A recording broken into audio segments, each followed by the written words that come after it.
So today we'll talk about World War II.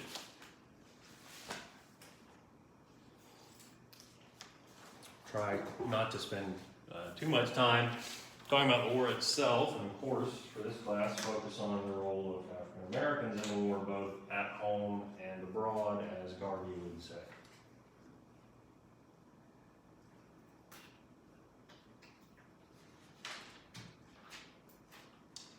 So just real briefly, what are the causes of this war? What's the posture of this war?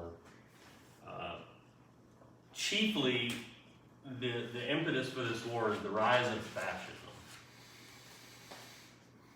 In the 1920s and in the 1930s, the hangover in many ways from the Great War, World War I, especially the terms imposed upon the defeated nation of Germany, and then the fallout of the Great Depression in the late 20s and 30s. And also, I guess, in a way, the threat of revolutionary socialism after the revolution in Russia, the takeover of the Russian Empire by the revolutionary socialists under Lenin, and creation of the Soviet Union. All of these things, I guess, lay the groundwork for the rise of fascism, first in Italy, but then, and most especially, in Germany under the Nazis and Adolf Hitler. And that would be in the 1930s. So what is fascism? It is perhaps most importantly for this class, deeply racist ideology. It is deeply intolerant as well.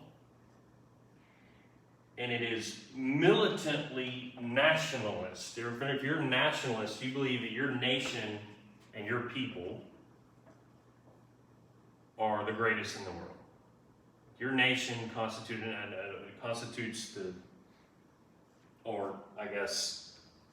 carries out the will of a people. The people in the nation are one and the same, and you consider that nation and those people to be better than all of the others on earth.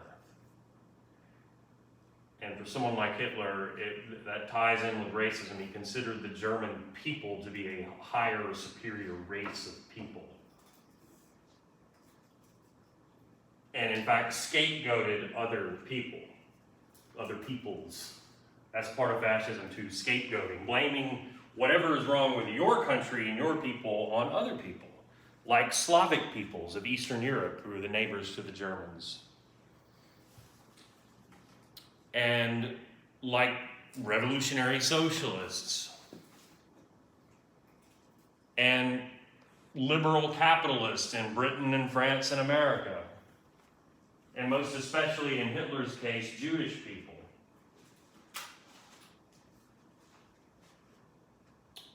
One last thing about fascism is that they embrace the use of violence.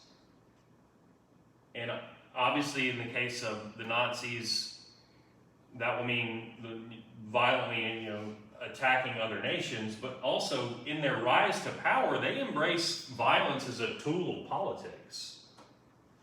That it is perfectly normal to go to some other political party's meeting and beat everybody up, or destroy the printing press of their party newspaper and so on. So, deeply racist and intolerant, militantly nationalist, embrace scapegoating and violence. These are the characteristics of fascism.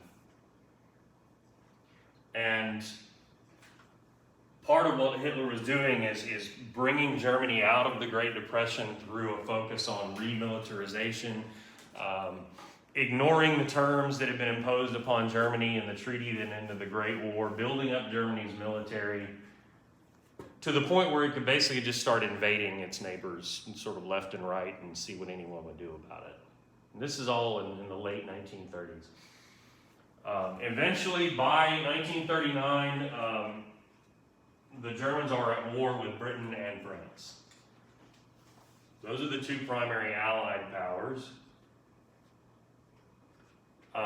Hitler's one ally was the man who had sort of taught him this is what fascism is, Benito Mussolini in Italy.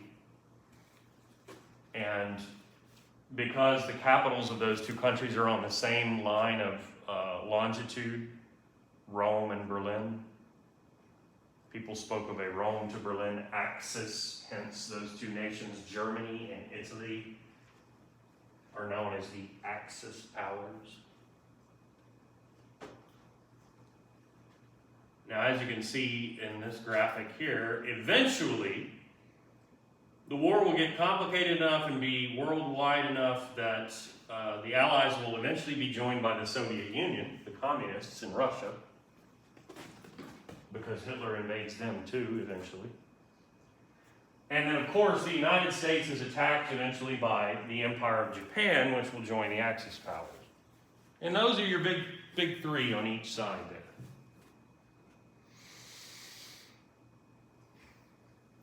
That all making sense? I know this is painting with a really broad brush and kind of breezing right through a very big and important topic, but I want to get to, of course, what's important for this class.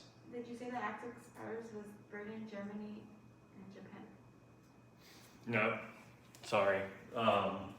Axis powers are Germany and Italy. Those are the two fascist nations of Europe. So Hitler and Mussolini are the fascist bros of Europe, with Germany being the big dog. And they're eventually joined by Japan, which is essentially, that government is fascist in all but name. The Allies are initially Britain and France, but France gets defeated very, very quickly by Nazi Germany. The U.S. will later join the war on the side of the Allies, and so does the Soviet Union. Of course, the Soviet Union with a communist dictatorship is very, very different from Britain and America, but when you have a common enemy, you can be friends, and that's the case here, because their common enemy is Nazi Germany. Does that make sense?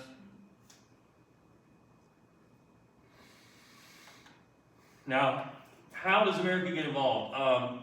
It's similar to the Great War. America does not immediately get it directly involved in the fighting in the war, but it helps the Allied side from the beginning. It supplies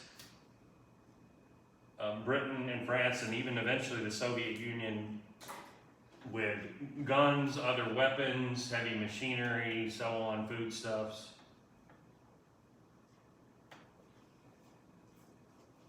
I mean, they tried to avoid, they figured that's how we got drawn into the First World War, and we don't want to get involved in a conflict that's unnecessary for us to get involved in, but eventually the threat of fascism is seen as an inherent threat to democracy in the world.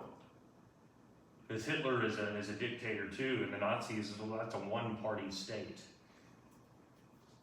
And so the United States decides eventually they must support Britain, France, and then eventually the Soviet Union through what we call the Lend-Lease program. Franklin Roosevelt, president at the time, in a speech, articulates what he calls 4 freedoms that the United States should fight for. The U.S. should stand in the world for freedom of speech, for freedom of religion, freedom from want, and freedom from fear. Freedom of speech, freedom of religion, freedom from want, and freedom from fear. With the insinuation being that these are freedoms that you would not have under a fascist regime. Ignoring, of course, that under a communist regime you wouldn't have them either, but setting that aside for the moment. He also, in reiterating that, joins in the Atlantic Charter, when I say reiterating the stand for those 4 freedoms, and adds in the Atlantic Charter to that a stance for economic advancement, social security, and what we call self-determination, the idea that people ought to be able to determine for themselves what their government will be, as opposed to having it imposed upon them by someone else. economic advancement, social security, and self-determination. Questions? Now consider, if you're an African American, the idea of a government being racist, scapegoating, people using violence as a political tool, none of these things are new to you, of course. And so, in a sense, it was quite easy for African Americans to oppose Nazism. I mean, this is something that they're intimately familiar with. This is how the white South had operated for generations.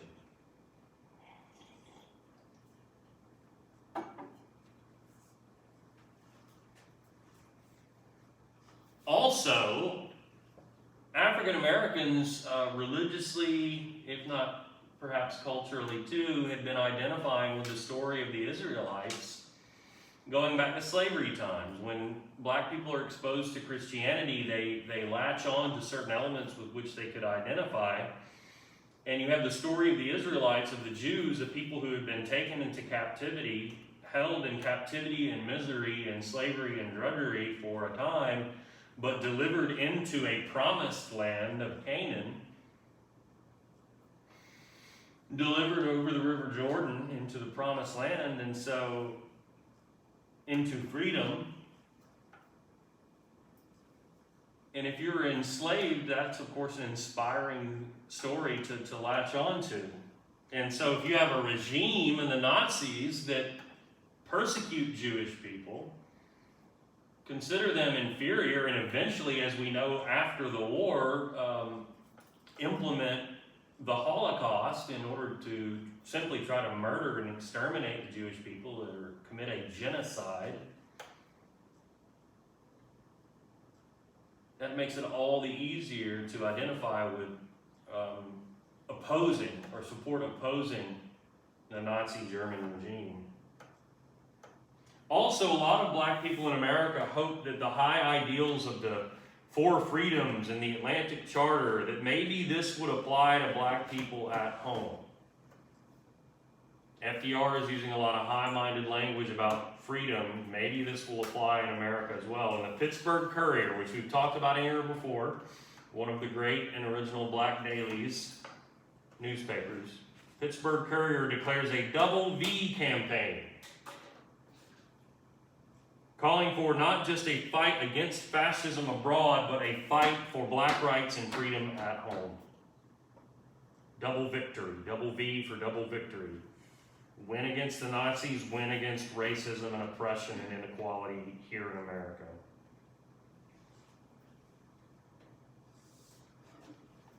As part of that campaign, black leaders try to pressure Franklin Roosevelt to take some action. Seize the moment to take action here in America. Specifically, people like Walter White, who we've talked about, A. Philip Randolph, who we've talked about, the labor leader of the Brotherhood of Sleeping Car Porters, they appealed to Roosevelt to desegregate the American armed forces, desegregate the military. FDR refused. FDR argues that, hey, segregated units had done just fine in the past. Look what the Harlem Hellfighters did for the French. Look what the 54th Massachusetts did in the Civil War. Segregated units who fought with distinction. But what is really motivating Roosevelt there, of course, is that he is a Democrat, and many of his electoral votes come from white Southerners in his party, who are, of course, racist and segregationists, and would not support him if he started doing shit like desegregating the armed forces. So once again, in World War II, you have, by and large, segregated units, very few black officers, most black units assigned to menial roles, and so on, with a few notable exceptions. Randolph threatened to stage a mass march on Washington, D.C. in protest of Roosevelt's rejection. And Roosevelt was fearful of that, the embarrassment that would cause in the middle of the war, and relents at a certain point and issues an executive order banning discrimination in defense industries. That is, corporations that made stuff for the American military. He bans discrimination in those industries and creates a commission, an Equal Employment Practices Commission, to enforce that ban. We should mention Charles Drew, though, a physician, a black physician, light-skinned individual here. Charles Drew discovered how to separate out blood plasma. Separate out blood plasma from blood and how to store that.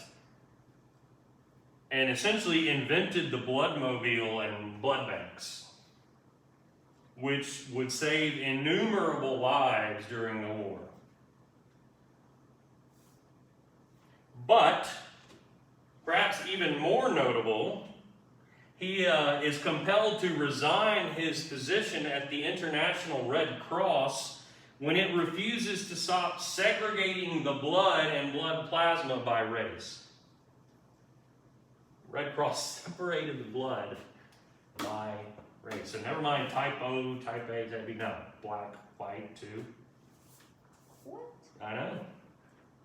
That Deeply racist and absurd. stupid. Yeah, that there you go, much better. Yeah. Well, Charles Drew clearly thought so too, and probably could have added some more adjectives to that as well. And again, is compelled to resign his position at the Red Cross in protest of that. And of course, discrimination doesn't stop there. African Americans in the military were faced with violence and discrimination, perhaps not surprisingly. World War II is a draft war. That is, America invokes the selective service, and young men over 18 could be compelled to serve in the military in one capacity or another. And the way this worked, I mean, everyone registered, every young man registered at 18 for the system, and there were local people on local draft boards who could call up your number. Well, guess what? There are very, very few black people on those draft boards. And so, unsurprisingly, black people's number got called disproportionately, more frequently. They got fewer what we call deferments, that is, excuses to reasons to get out of the draft and not have to go serve. And then when they did serve, they were generally assigned, as I mentioned earlier, to menial jobs, being a cook or a mess hall attendant or a porter, etc. Only 3 African American units in World War II saw combat. Now there were 8,000 black commissioned officers, but that was 1% of black servicemen compared to 11% of white servicemen. 8,000 officers, sure, but that's only 1% of black people serving, whereas 11% of white men serving were commissioned officers. There were other things, a black officer couldn't outrank a white officer in the same unit. They couldn't use the officers' club, it was segregated, white only. Oftentimes, enemy prisoners of war are treated better than the black soldiers in your own military, given access to restaurants and theaters on base, etc. What about black women, though? They joined a women's army corps, but again, were limited generally to service work. They were also banned from the women accepted for volunteer emergency service, or the WAVES program, in which many white women served in the WAVES program. And for all, there was, of course, the nonstop racist verbal abuse, daily humiliations, violence and threats of violence. And black soldiers were sadly not immune from the injustices and dangers of Jim Crow, though they did fight back, as evidenced by race riots, especially on army bases throughout the country during this time. And in a few very notable instances, they did fight. And again, with great distinction. This will be the third time that we've looked at a segregated unit, African American soldiers, and in this case, airmen, who have fought with incredible distinction. The Tuskegee Airmen, the 99th Pursuit Squadron, which begins training in 1941 down in Tuskegee, Alabama, right outside of where Tuskegee Institute is, the great HBCU associated with Booker T. Washington. Comprised of 429 enlisted men and support units and 47 officers, the first black pilots in the U.S. Army Air Corps. America didn't yet have a separate branch of the military known as the Air Force. There was the Army Air Corps and naval aviators at the time. So you have the 99th Pursuit Squadron of the U.S. Army Air Corps training at Tuskegee, taking classes at the same time at Tuskegee Institute, though most of these pilots already had college degrees. The standards were very high. And of course, they took the same test and did the same training as white pilots, but even when they were trained and ready to go, the Army refused to send them into combat.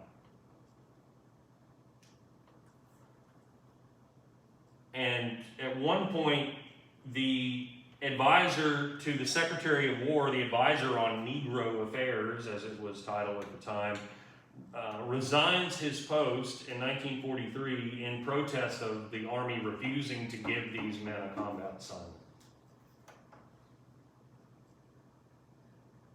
This man's name was William Hasty. I do not see his name up there, so you're off the hook on that. But here's a man who had graduated from Harvard Law, who had worked with Charles Hamilton Houston, and who ended up becoming Dean of Howard Law School. So this is no slouch. And when he resigns his post as advisor to the Secretary of War, representing black people in protest of the Army's refusal to give these men a combat assignment, this is perhaps significant. So, in April of 1943, the 99th was finally shipped out to North Africa to assist the Allies in invading first Sicily, the island of Sicily off the coast of Italy, and then Italy itself. And not surprisingly, the unit received a Distinguished Unit Citation for its performance in those invasions. The following year, they are joined by another fighter group, the 332nd, comprising 3 more squadrons. And for the duration of the war, they flew as bomber escorts. So anytime the United States or other allies would send bombers to bomb Axis power cities, just to bomb Italian or German cities in Europe to try to force those countries to quit the war. Bombers are big, clunky planes and susceptible to being shot down by other enemy aircraft, other enemy's fighter planes. So when you send a whole mess of a whole crew of bombers, you have to have fighter pilots to escort them to fight off those enemy fighter planes. And this is what the so-called Red Tails or Red Tail Angels did. That's what they get the nickname, the Red Tails, for the red tails of their aircraft. And accompanied bomber raids into Nazi-occupied Central Europe and eventually Germany itself. Initially, there were, of course, the racist doubts, white bomber pilots saying, we don't want to be escorted by black, or, fill in the blank epithet pilots. They're going to be inept. We're all going to get shot down and die. And then they actually are escorted by these guys and realize, oh, wait, these guys are actually really, really good at what they do. And they completely flipped the script on those racist doubts. And by the end of the war, white bomber crews were requesting that they get the escort of these units. In terms of distinctions, they flew 1,578 combat missions, with 179 of them being bomber escort missions. Out of those 179 missions, each of which would be comprised of dozens of bombers, they lost only 27 bombers on 7 of those 179 escort missions. That is dramatically lower than the average. Included with that, 112 enemy aircraft shot down, including 3 German jet fighters. The Germans were the first to develop jet fighter technology as opposed to propeller plane. They received 3 distinguished unit citations.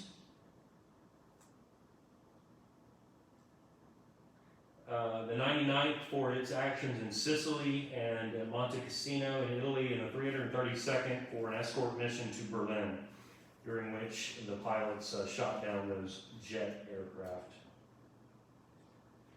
For the individual members, you're talking about over 100 distinguished flying crosses, 744 air medals, 14 bronze stars, 8 purple hearts, and 1 silver star. That's a shitload of medals. For people that had to fight and advocate just to be given the opportunity. Questions about any of this?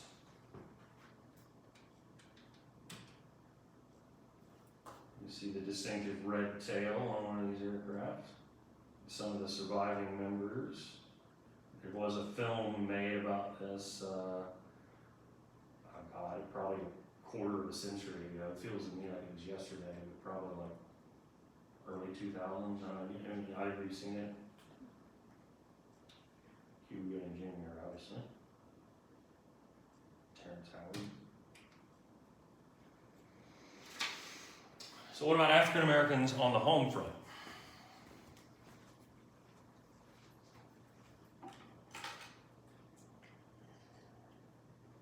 Well, the war, as the Great War had done, provides a great opportunity to go work in war industries. America has to direct its economy to producing things that you would need for the war. The government has to ensure that factories start producing the stuff that you would need to fight the war. So there's a great demand for labor in those industries, but it was still hard for black people to get jobs in those industries in the South. So you have the continuation, essentially, of the out-migration of black people from the South to cities in the Northeast, Midwest, and West Coast. During the 1940s, over 1.5 million black people left the South, again, for factory jobs in the Northeast, Midwest, and most especially during this time, the West Coast. That's like the new favored destination. Cities like Seattle, Portland, Oregon, Los Angeles, California, San Diego, California. Working in shipbuilding. America's at war with Japan. After all, a lot of what was done for the American Navy was done on the West Coast, where the war is being fought against Japan in the Pacific. Shipbuilding, steel plants, textile factories, factories making guns and ammunition, tanks, aircraft, and on and on. While at the same time, not everyone, of course, left the South, and there is a continued out-migration from the rural South to southern cities, of course, like Birmingham and Atlanta. And the South, the black people in the South become a majority urban people for the first time. Most black people in the South, by the end of the war, live in cities. Though a far lower percentage of the nation's black population lived in the South than before by the end of the war. So that out-migration of 1.5 million people is still significant. But even in some cases, you had industries and corporations recruiting black people in the South. even though white government officials tried to ban that. There was even a quote-unquote underground railroad network of company representatives and rights activists trying to make sure that black people in the South could get out and get jobs. Meanwhile, competitions for jobs outside of the South, along with general racist animosity to outsiders, led to riots. And not just against black people. See, for example, what happens in Los Angeles. Look at this. Latino young men dressed in the fashion of the day. I think part of the idea was that if you were poor, you could only afford so much of a suit. But if you had money, you could afford way more fabric than you actually need. So like having a bigger suit was considered like a sign of, I got money, right? I'm doing well. So you have these big baggy looking zoot suits that were the fashion of the day. And in Los Angeles, there was a lashing out against not just black, but especially Latino men by white people, violent assaults against something we term riots, which is really just white people attacking minorities, and become known as the Zoot Suit riots, which are an example of just one of numerous racial battles that break out specifically in 1943 throughout the country. Nearly 250 examples of white violence against minorities, blacks, and Latinos in 47 different cities.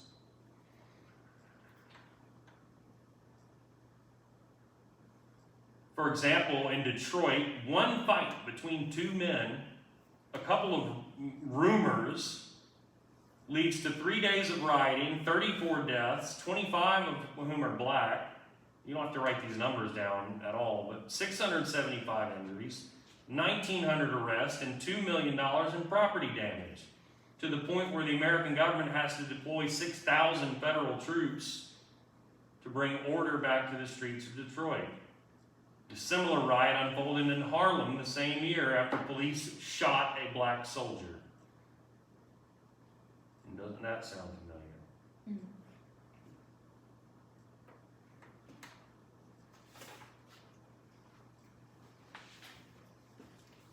I want to return to Tuskegee, though, for just a minute, and backtrack just a little bit to the early 1930s.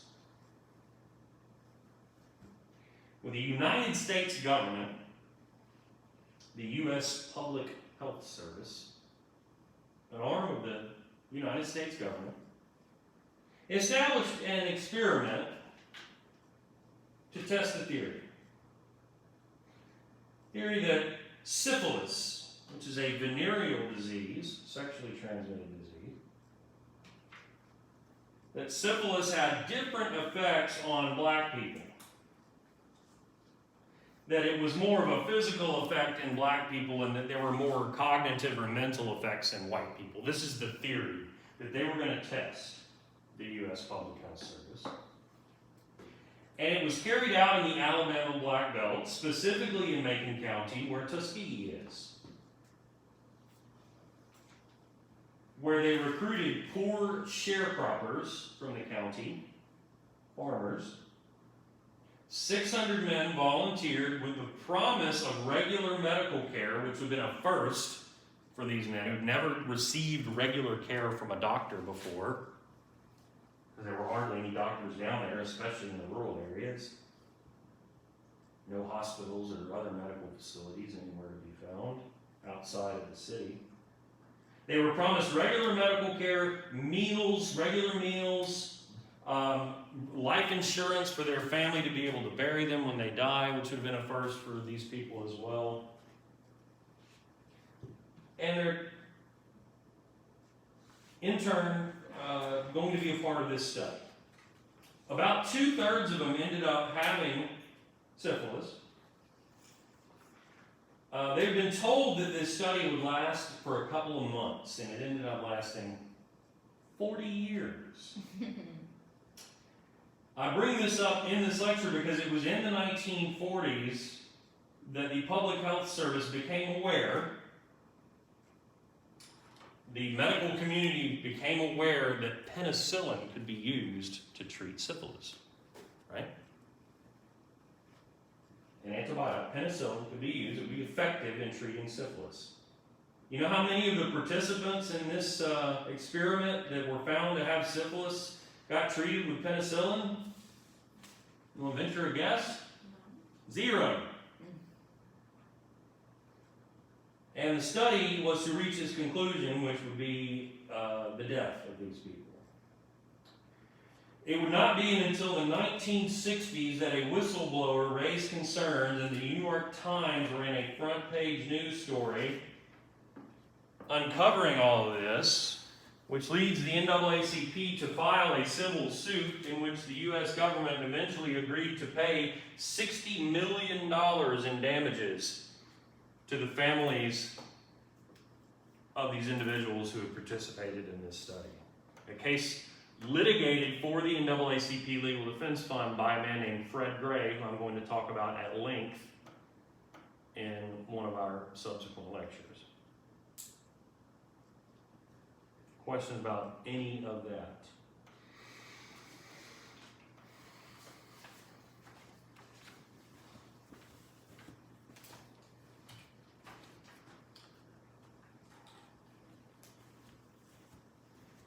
The black workers during this time are able to organize, but typically one of the results of which was violence done to them.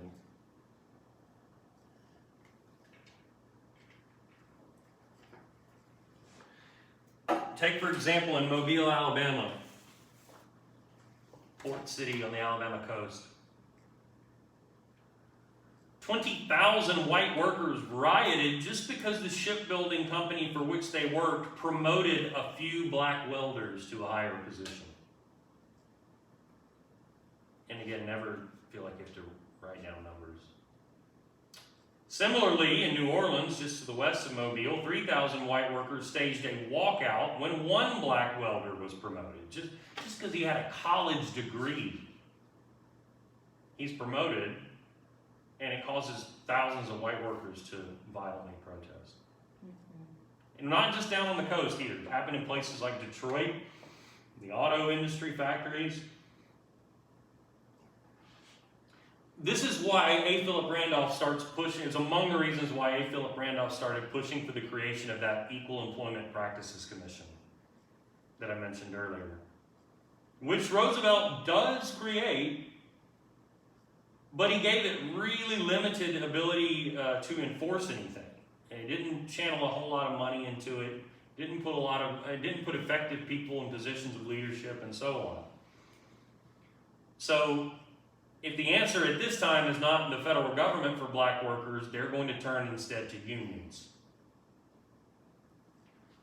And by this time, the United States finally had a national umbrella union that, unlike the American Federation of Labor, for example, the AFL, which was in its early days deeply racist and intolerant, the CIO, or the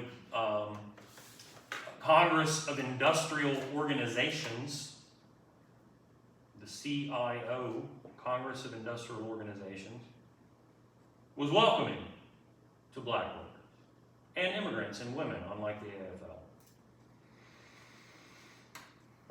And I mentioned it's an umbrella union. What do I mean by that? I mean they include under their umbrella, metaphorically, a variety of different kinds of unions.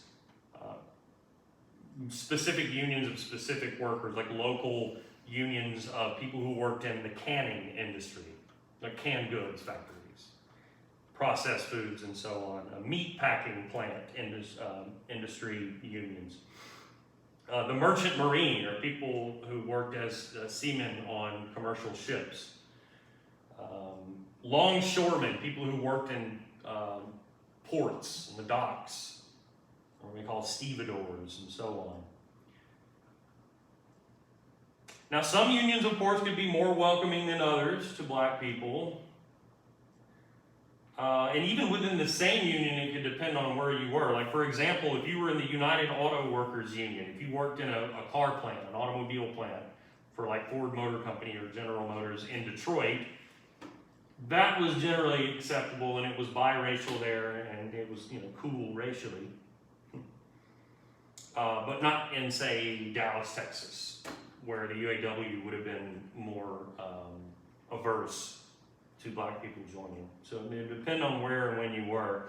But by 1943, there were over 400,000 black workers who had joined CIO unions.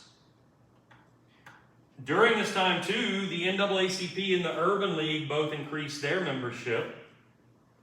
The NAACP in 1940 had 355 branches with 55,000 members. So by 1946, that has increased to 1,073 branches and over 450,000 members. That's a pretty big increase. And there are new organizations too. Take, for example, CORE, Congress of Racial Equality. It's an organization dedicated to civil disobedience, direct action. So this is not a labor union. And it's not quite the NAACP, which by this time was more committed to litigation, that is, fighting in court, suing government entities and individuals, defending people accused of crime, and so on. That's, the NAACP's forte.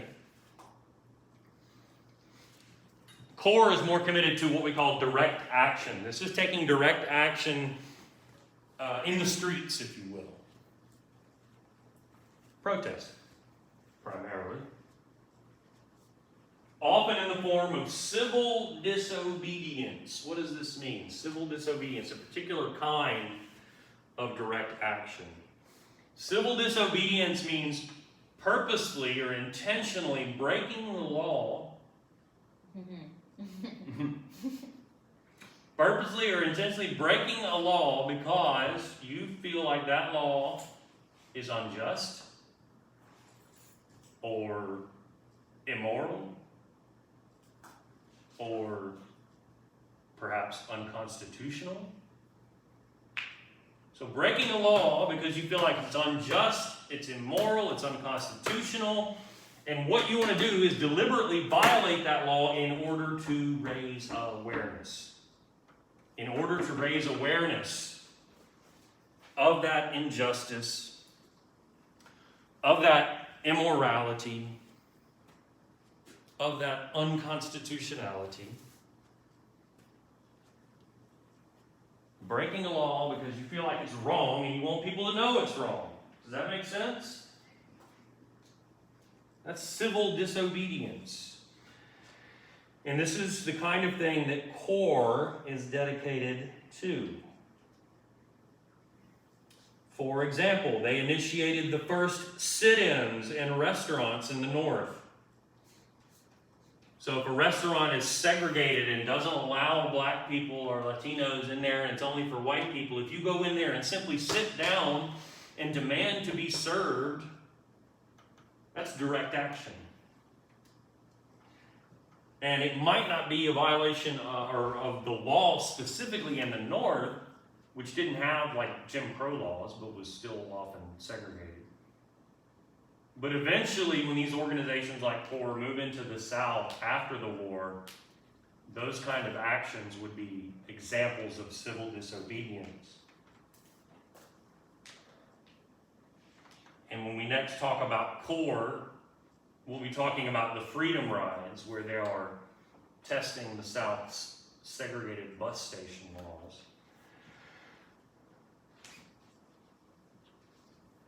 These people that participated in the actions of CORE, who joined these new NAACP branches, who joined the Urban League, who fought for the rights of black workers, they considered themselves part of that Double V campaign. Remember, not just victory abroad against fascism, victory at home for equality and civil rights. They considered themselves soldiers without swords in this second part of the Double V campaign, the fight at home.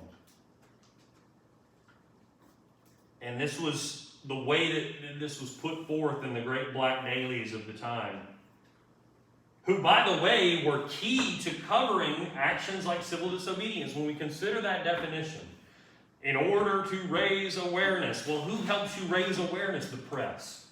So if you engage in a sit-in and a violation of some law or norm in protest, if you're taking direct action, engaging in civil disobedience, you want the press to be able to cover favorably what you're doing and to show, hey, yeah, and these people got beat up or worse by this white mob that's trying to enforce segregation.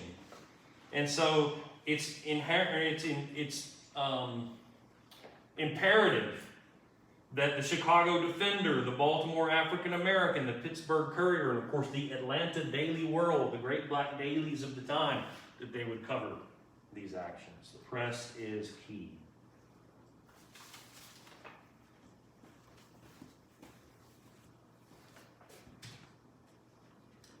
And there's the continued fight for voting rights for African Americans as well. An especially hard fight for those black people who remained in the South. You left the South during the Great Migration or during the war, and you found yourself in the cities and other parts of the country. You found discrimination, violence, racism, but often it was at least a little bit easier to register to vote and to vote than it was in the South, where it was nearly impossible.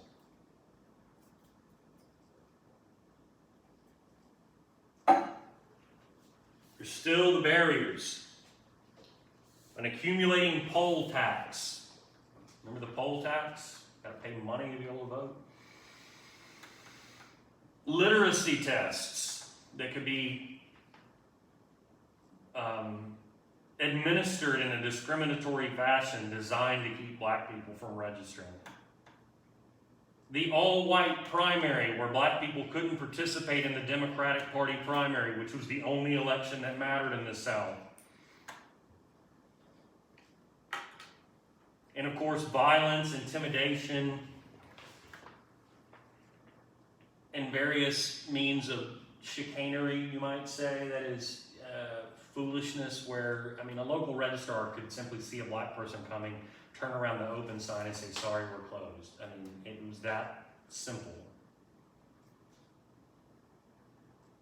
Well, the NAACP continues to fight against this, of course, and they do score at least one major victory when the Supreme Court hands down the Smith v. Allwright decision in 1944, striking down the all-white primary as unconstitutional.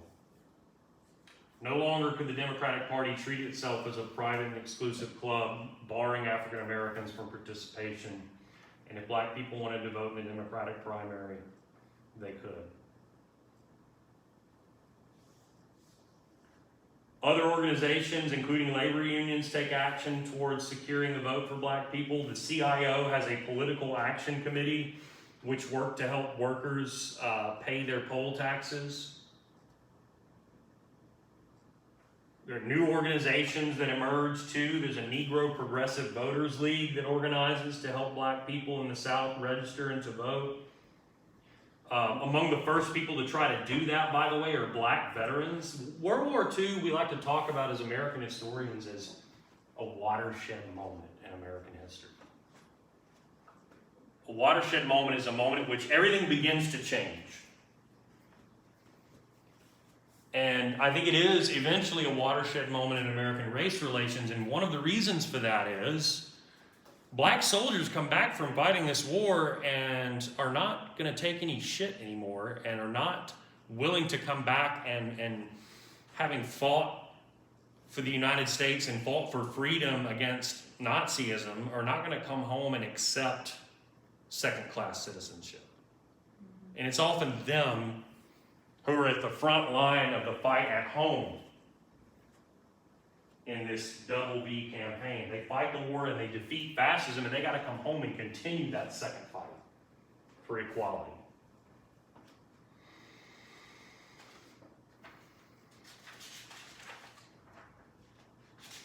Of course, anytime there is a rise in activism among black people, there is a similar or concomitant, you would say, that is, it comes with and mirrors the effort of black people, rise in violence from white people, and a resurgence of the Ku Klux Klan, most especially.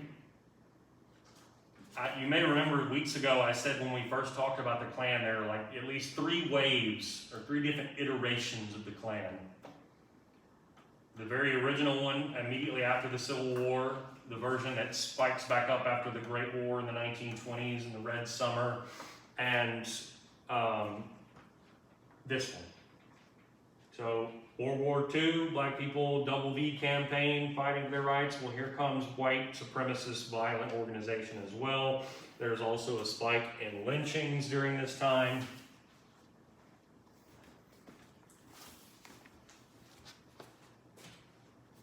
I have C map, and I see no map, so clearly I thought I had included something I didn't. LG will love that.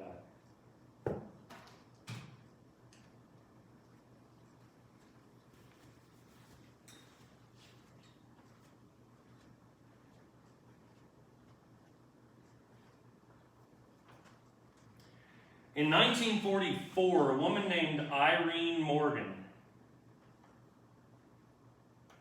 refused to vacate her seat on a Greyhound bus bound for Baltimore. The way this worked, a white bus driver, and bus is getting crowded, white person gets on, doesn't have anywhere to sit, white bus driver can turn around and order some black person to get out of their seat, and Irene Morgan decided she wasn't going to do it. She's arrested, she is fined, and she takes her case to the NAACP, where it is taken up by the man I mentioned earlier, the advisor of Negro Affairs to the War Department, William Hastie, and Thurgood Marshall, who we've talked about in here before, star pupil of Charles Hamilton Houston and star attorney for the NAACP Legal Defense Fund. And that case makes its way all the way to the United States Supreme Court, which in Morgan versus Virginia in 1947 ruled that segregation in interstate bus travel, like on a Greyhound or a Trailways bus, was unconstitutional. The court used the federal government's power under the Commerce Clause of the Constitution to say you cannot segregate these buses that are interstate buses because the federal government has the authority to regulate interstate commerce under the Commerce Clause. That's what leads CORE, that we talked about earlier, to test that decision later by organizing biracial journeys that later become known as the Freedom Rides. Interracial groups getting on interstate buses and going from one state to another, testing these laws, getting beaten up, getting refused service at the bus stations, and so on, but raising awareness. So in other words, these early Freedom Rides are examples of civil disobedience, even though technically the law, according to the Supreme Court, is that you shouldn't be segregated. At least you could call these examples of direct action. Meanwhile, in sport, Major League Baseball is desegregated in 1945 when the Brooklyn Dodgers signed Jackie Robinson. Major League Baseball today commemorates this every year with a Jackie Robinson Day, in which everybody wears the number 42 in his honor. He had played for the Kansas City Monarchs of the Negro American League. The Brooklyn Dodgers took the remarkable step of signing him to their Major League club, and Major League Baseball having been up to that point segregated, no black players. Of course, everywhere with the Dodgers that Jackie Robinson went, he faced racist heckling from fans, threats of violence, etc. But, unsurprisingly, he still excelled. A first baseman, he won Rookie of the Year in 1947. He won MVP of the entire league in 1949. And he was an all-star 6 years in a row.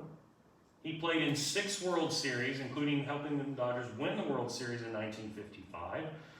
He was inducted into the Major League Baseball Hall of Fame, and his number 42 is retired across all of Major League Baseball. Nobody can wear number 42. He paved the way for future black stars in Major League Baseball like Willie Mays, Ernie Banks, and notable, if you're an Atlanta Braves fan, Hank Aaron. All of whom are Hall of Famers.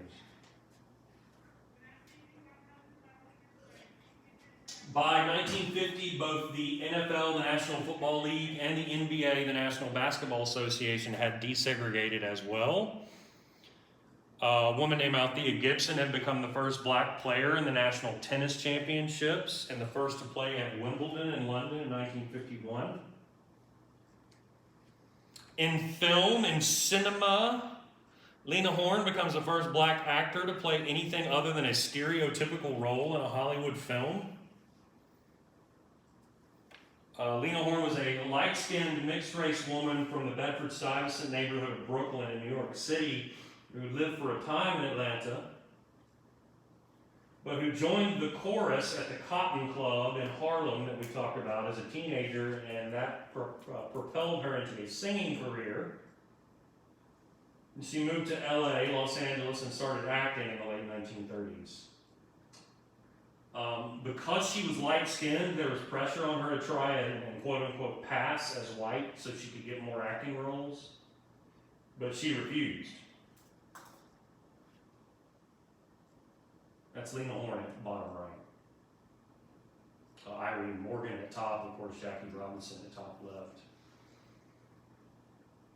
In music, bebop, or just bop, emerges as a subgenre of jazz. I think I alluded to this in a previous lecture. This is different from big band jazz in that it's characterized more by smaller groups in clubs, mostly comprised of horns, but also often with a bass player and a drummer.